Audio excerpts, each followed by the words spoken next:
adalah hak mutlak puskesmas untuk digunakan sebagai biaya kegiatan tahun berikutnya, sehingga BPJS Kesehatan tidak berhak. Lah emang itu duitmu, duit negara itu, bukan duit Anda, bukan duit puskesmas, itu duit negara.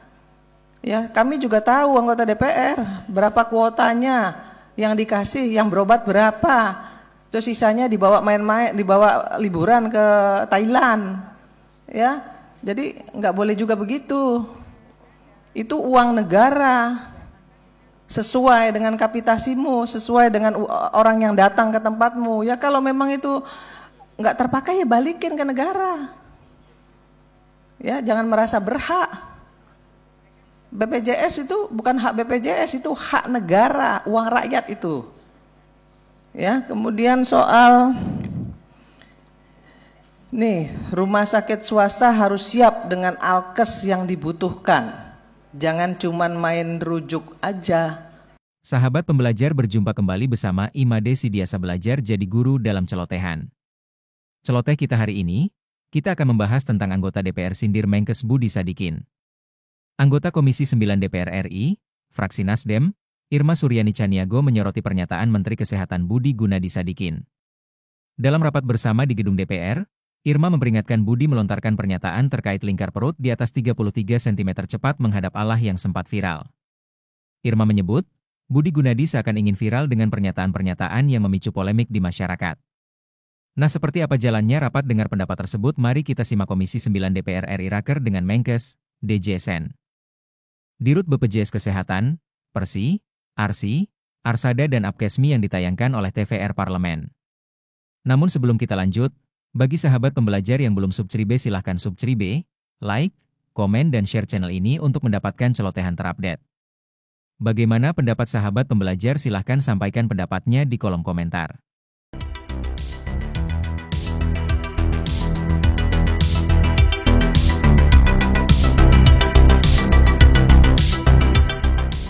Yang pertama tentunya kalau bicara soal kris, dari awal saya sudah menyampaikan bahwa beresin dulu alkesnya, beresin dulu SDM-nya, beresin dulu infrastrukturnya, baru boleh jalan. Itu yang pertama. Apalagi terkait dengan tarif. Ya, ini mau tarifnya naik atau turun atau bagaimana, ini kan belum jelas. Jadi jangan dijalankan sebelum tarifnya jelas. Lupa like, komen, subscribe, dan share. Tapi alhamdulillah Pak Menteri sudah memberikan relaksasi, diberlakukannya mundur sampai bulan Desember ya kalau nggak salah. Jadi masih ada kelonggaran waktu untuk bisa menyelesaikan masalah-masalah yang belum selesai. Saya paham bahwa apa yang dimaksud oleh Pak Menteri, 1 kamar 4 bed itu pasti niatnya untuk kebaikan, ya, untuk kebaikan, sehingga masyarakat yang berobat, yang rawat inap itu nggak berdesak-desakan, yang kemudian malah saling menularkan satu sama lain.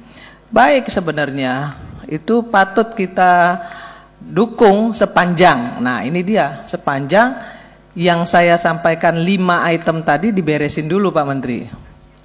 Nah itu satu. Nah yang kedua, saya mau ngomong lagi soal kalau nggak gatel jangan digaruk Pak. Seperti yang disampaikan Pak Nur Hadi. Saya paham betul Bapak harusnya ngomong itu, ngomong seperti itu jangan di publik. Kalau di universitas misalnya, di orang-orang yang pengetahuannya sudah lebih bagus, pasti mereka tahu sisi positifnya. Kalau orang lingkar pinggang di atas itu obesitas. Kalau obesitas tentu banyak penyakit. Kalau banyak penyakit ya pasti menghadap Tuhan lebih cepat. Sebenarnya itu intinya. Tapi nggak semua masyarakat paham itu Pak. Gitu. Jadi Bapak kalau nggak gatel jangan digaruk, ngomongnya jangan yang seperti itu, walaupun sebenarnya maksudnya baik loh ya, baik karena obesitas tuh nggak bagus. Saya salah satu contoh obesitas loh.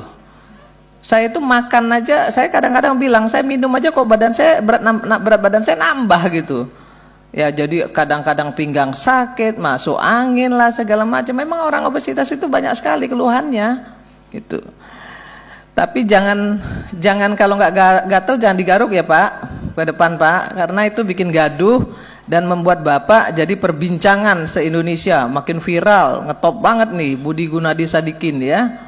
Jadi itu pengen diviralkan. Atau kata Bu Kurniasi pengen dipiralkan, enggak juga lah ya. Saya yakin sudah banyak perbaikan tata kelola rumah sakit yang dilakukan beliau.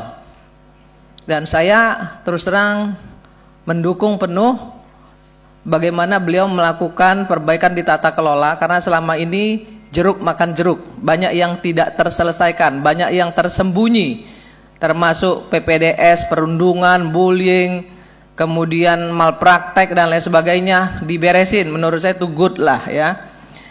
Nah, kemudian sebelum lebih lanjut saya bicara soal kris ini Pak, perlu mungkin Bapak mendapatkan informasi penerimaan publik nih terhadap perubahan manfaat dan iuran JKN. Dan ini terkait iuran nih Pak ya, mesti dicek kembali. Kemudian tarif RS di sini ada di nomor berapa nih? Tarif rumah sakit belum sesuai dengan nilai ekonomi, keekonomian.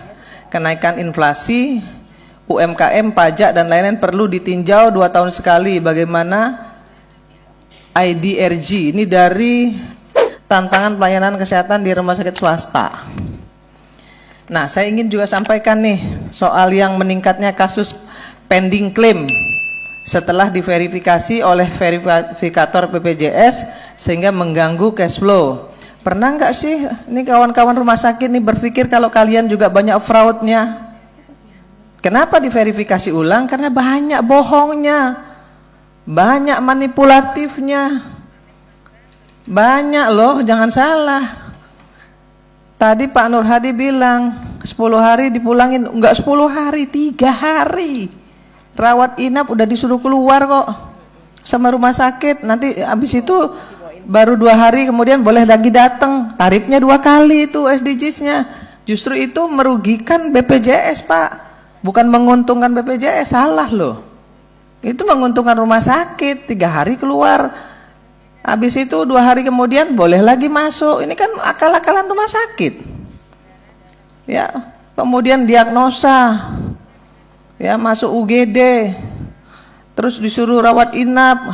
Kalau nggak ada, ya suruh keluar lagi, masuk lagi. Emangnya kita nggak tahu? Kita tahu juga nih permainan rumah sakit. Rumah sakit juga jangan merasa semua salah BPJS.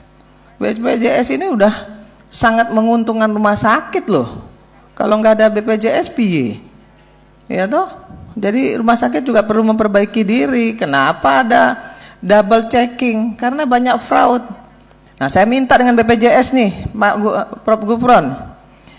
Saya dengar loh ya, isu ada klinik ya yang punya oknum ya, oknum orang kuat atau anggota DPR, saudaranya anggota DPR ya, fraud, nggak berani itu BPJS untuk beresin tuh yang begitu-begitu.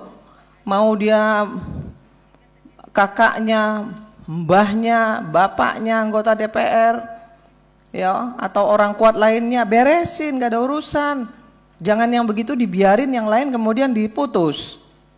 Itu nggak boleh begitu tuh ya Pak Gufron, jangan takut. Itu uang negara loh itu. Kemudian soal kapitasi, tadi mbaknya yang di ujung sana, tadi ngomong nih, bicaranya gini, sisa anggaran dari dana kapitasi yang belum digunakan oleh puskesmas adalah hak mutlak puskesmas untuk digunakan sebagai biaya kegiatan tahun berikutnya, sehingga BPJS Kesehatan tidak berhak. Lah emang itu duitmu, duit negara itu, bukan duit Anda, bukan duit puskesmas, itu duit negara. Ya, kami juga tahu anggota DPR berapa kuotanya yang dikasih, yang berobat berapa, terus sisanya dibawa main-main, dibawa liburan ke Thailand. Ya, jadi nggak boleh juga begitu. Itu uang negara, sesuai dengan kapitasimu, sesuai dengan orang yang datang ke tempatmu. Ya kalau memang itu nggak terpakai ya balikin ke negara. Ya jangan merasa berhak. BPJS itu bukan hak BPJS, itu hak negara, uang rakyat itu. Ya, kemudian soal nih, rumah sakit swasta harus siap dengan alkes yang dibutuhkan. Jangan cuman main rujuk aja. Ya toh? Karena nggak ada alkes, ya kan? Pasien BPJS diterima, alkesnya nggak cukup, kemudian dirujuk. 2 kali loh itu 2 kali pembiayaan loh itu, Prof. 2 kali loh, ya kan? Diterima nih di puskesmas kan udah tarif tuh. Kemudian nggak cukup kan, alatnya kan dirujuk lagi ke rumah sakit mana. Nah itu kan juga udah 2 kali kapitasinya, udah 2 kali tarifnya tuh. Nah makanya Kementerian Kesehatan harus melengkapi alkesnya puskesmas. Nah kadang-kadang puskesmas ini dokternya juga jam 10 datang, jam 11 pulang, jam 12 pulang. Ya kan, begitu datang dianggap aja nggak ini dokternya nggak ada. Kemudian dirujuk. Kenapa nggak ada yang nanganin? Nah, tapi walaupun nggak ditanganin karena sudah masuk ke dalam puskesmas, sudah di stetoskop, ya, sudah dicek tekanan darah, udah dapat tuh kapitasinya. Nah, rujuk lagi, bayar lagi. Ini kan sama aja menggarong pemerintah ini. Yang begini-begini benerin dong. Jangan semuanya nyalahin BPJS. BPJS ini juru bayar. Ya, bukan duitnya dipegang oleh BPJS. Jadi harus paham juga nih rumah sakit. Jangan cuman bisa bilang harus begini, harus begitu. Rumah sakit ya harus siap kalau mau melayani pasien BPJS juga harus siap alkesnya. Kalau nggak siap ya jangan kontrak dengan BPJS lah. Ya banyak kok puskesmas klinik-klinik yang lengkap. Kalau nggak lengkap tapi kontrak dengan BPJS itu sama aja ngabisin anggaran BPJS itu. Nah, kemudian ya udah, ini klinik yang koruptif tadi saya sudah sampaikan juga. Nah, saya kira Pak Menteri harus segera menyiapkan seluruh yang pernah direkomendasikan Komisi 9 agar KRIS ini bisa berjalan, Pak Menteri. Like, comment, and subscribe. Dan share. Ya, saya paham betul bahwa akses pelayanan publik harus jauh lebih baik lagi. Sekarang sudah baik loh ya, tapi harus lebih baik lagi.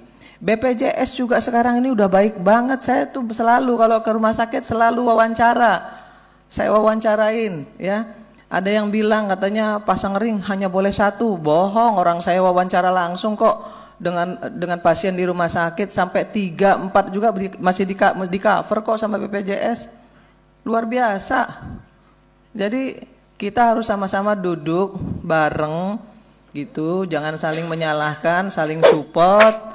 Kalau ada yang kurang ditambah, kalau ada yang kelebihan dikurangin, kan itu harusnya yang dilakukan oleh mitra kerja. Masalahnya teman-teman ini kan semuanya berkecimpung di satu profesi yang namanya akses pelayanan kesehatan. Gitu, ya. Jadi rumah sakit juga jangan nyalain BPJS aja, wong banyak yang korup kok. Ya, banyak yang klaimnya nggak bener, diagnosisnya juga salah gitu ya, terus mintanya gede gitu juga banyak. Kalau kemudian BPJS melakukan verifikasi wajar-wajar aja. Kalau sampai bilang cash flow-nya terganggu, enggak juga lah. Ya itu juga ngecap itu kalau sampai bilang terganggu dan lain sebagainya. Kecuali kalau yang enggak dibayarkan itu lebih dari 50% gitu, oke lah terganggu. Kalau cuma 10% enggak terganggu lah itu. Ya enggak usah berlebihan juga lah ya.